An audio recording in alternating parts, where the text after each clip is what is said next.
आईने के सामने बैठी राधा आज मायके जाने के लिए तैयार हो रही थी। जैसे ही माथे पर लाल रंग की बड़ी बिंदी लगाकर खड़ी हुई, तभी पीछे से राधा की बेटी सिया ने कहा, वाह माँ, आप तो बिल्कुल नानी की तरह दिख रही हो। बस एक कमी है, रुको, ये पल्लू का गांठ खोल लो। सिया ने राधा का आंचल पकड़कर गांठ को खोलने लगी। राधा ने तुरंत सिया का हाथ पकड़कर कहा, नहीं बेटा, ये ऐसे ही रहेगा। पापा को बोलो चले, वरना लेट हो जाएंगे। राधा की आज सिल्क करीम कलर की साड़ी में बहुत सुंदर लग रही थी। राधा की माँ और राधा को जो भी देखता यही कहता, भगवान ने जैसे बड़े फुर्सत में बनाया है। माँ बेटी को सुंदरता चुन चुन के इनकी झोली में ढाली है। लोग कहावत कहते हैं कि बेटियां माँ का प्रतिबिंब होती है, तो राधा बिल्कुल अपनी माँ सावित्री जी की प्रतिबिंब थी। भगवान ने सकल सूरत के साथ साथ व्यवहार भी बिल्कुल एक जैसा ही बनाया था। शांत सौम्य व्यवहार और अपनों के प्रति प्यार और समर्पण की भावना कूट कूट के भरी थी। सावित्री जी को साड़ियों का बहुत शौक था। वो हर तरह की साड़ी पहनना और रखना पसंद करती थी। उनके कलेक्शन में बनारसी से लेकर कांजीवरम तक सभी साड़ियाँ थी। हमेशा तैयार और फिट फाट बने रहना उन्हें बहुत अच्छा लगता था। सुबह उठकर सबसे पहला काम वो कंघी करके तैयार होने के बाद ही रसोई में या कोई दूसरा काम करती थी।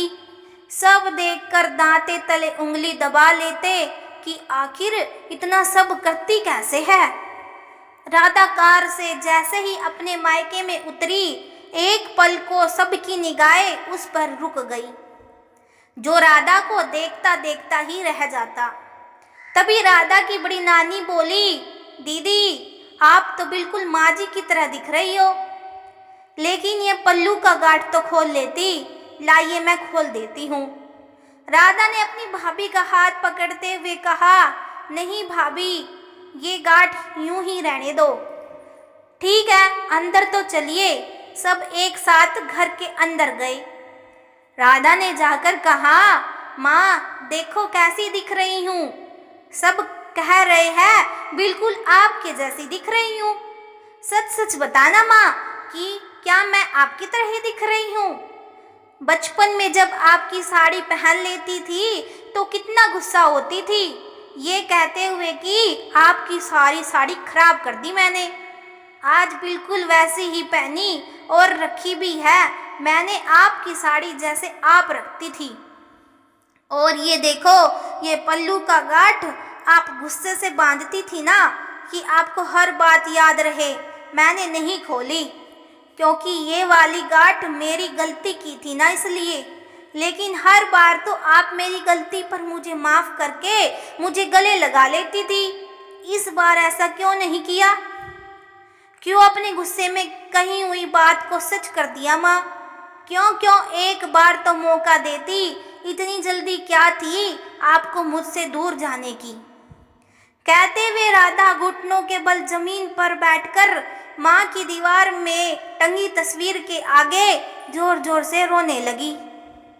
तभी राधा के बड़े भाई उमेश ने राधा को गले लगा लिया और कहा, चुप हो जा राधा, कब तक खुद को दोषी मानती रहेगी? जीना मरना सब ऊपर वाले के हाथ में होता है। भाई, लेकिन उस दिन माँ मुझसे बात करना चाहती थी, मिलना चाहती थी, लेकिन मैंने क्या किया?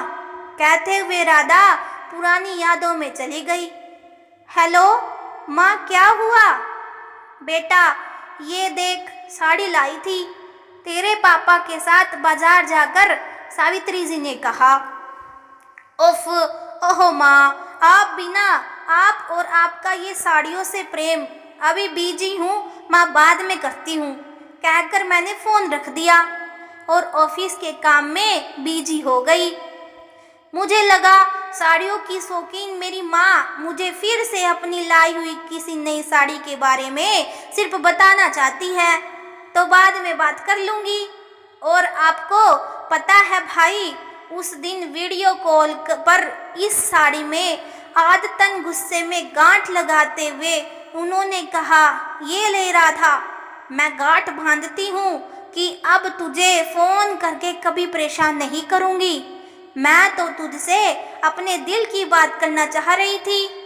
तुम लोग छोटे थे तो दिन भर माँ करते थे और मैं सुनती रहती थी सब काम छोड़कर, लेकिन आज तुम लोगों के पास समय तो नहीं, तो कोई काम भी नहीं रखती हूँ। अब नहीं करूँगी फ़ोन, क्योंकि तुम लोग अब बड़े हो गए हो। अब तुम लोगों को माँ की बिल्कुल भी ज़रूरत नहीं रही, कहकर सावित्री जी ने फ़ोन रख दिया। दरअसल सावित्री जी की आदत थी दिन में एक बार जरूर अपने बच्चों से वीडियो कॉल करके बात करती। इधर राधा ऑफिस और घर के कामों में इतनी व्यस्त हो गई थी कि उसे याद ही नहीं रहता था। आजकल कभी कभी तो बात करना भी भूल जाती थी। उस दिन सावित्री जी का फ़ोन राधा के लिए आखिरी वीडियो कॉल साबित हुआ। थोड़ी देर बाद राधा के पापा का फ़ोन आया कि मम्मी को अस्पताल में भर्ती कराया है। एक ही शहर में होने के कारण राधा ऑफिस से सीधा अस्पताल पहुंच गई। पता चला माँ को हार्ट अटैक आया है, और जब तक डॉक्टर के साथ पूरी बात हो पाती, माँ ने अपनी आखिरी सांस ली। माँ की लाडली एकलौती बेटी राधा, जिसे उसकी माँ अपना प्रतिबिंब कहती थी, उसको अकेला छोड़ गई। राधा बेतहासा रोए जा रही थी, कहकर, माँ उठो ना, ऐसी भी क्या नाराजगी, कैसे रहेंगे हम सब आपके बिना, कौन करेगा हमें वीडियो कॉल्स माँ। लेकिन कहते हैं ना, समय बहुत निष्ठुर होता है। जब समय रहते हम इसकी कदर नहीं करते तो वो भी हमारी कदर नहीं करता। उसके ना रहने के बाद उनके सामान की भारी आई। साड़ियों का बॉक्स खोला गया, सब में एक से बढ़कर एक साड़ी, लेकिन इनको पहनने वाली और सहेज कर रखने वाली अब इस दुनिया में नहीं थी। सब रिश्तेदारों की मौजूदगी में जब राधा की भाभी ने कहा, अब कौन पहनता है साड़ियाँ, इनको दान कर देते हैं, तभी राधा जैसे होश में आई और बोल पड़ी, नहीं भाभी, ये साड़ियाँ मैं पहनूंगी, आप मुझे दे दो। एक पल के लिए राधा की भाभी को लगा कहीं जेवर भी ना मांग ले। राधा वो आश्चर्य से देखने लगी उसकी तरफ। राधा ने कहा, भाभी मुझे सिर्फ ये साड़ियाँ ही चाहिए, जेवरात आप अपने पास ही रखो। आधुनिक समाज माहौल में सावित्री जी ने बहू बेटी के रखरखाव में कोई फर्क नहीं किया था, लेकिन बेटी तो बेटी ही होती है।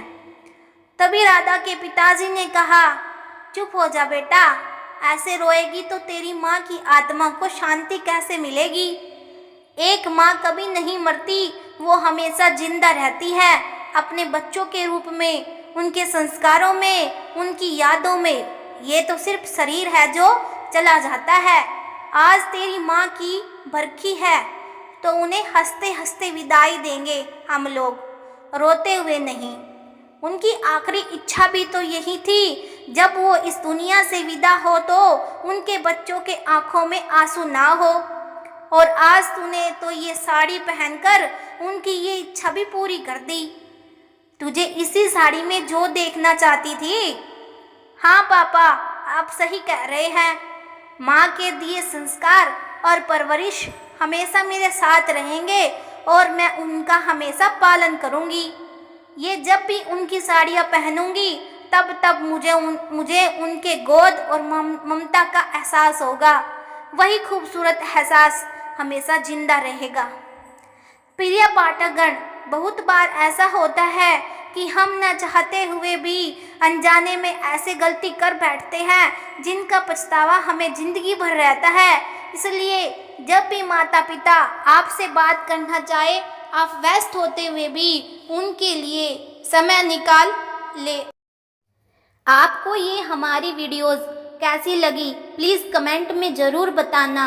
और अगर आप चैनल पर नए हैं तो प्लीज़ हमारे चैनल को सब्सक्राइब कर देना। Thank you.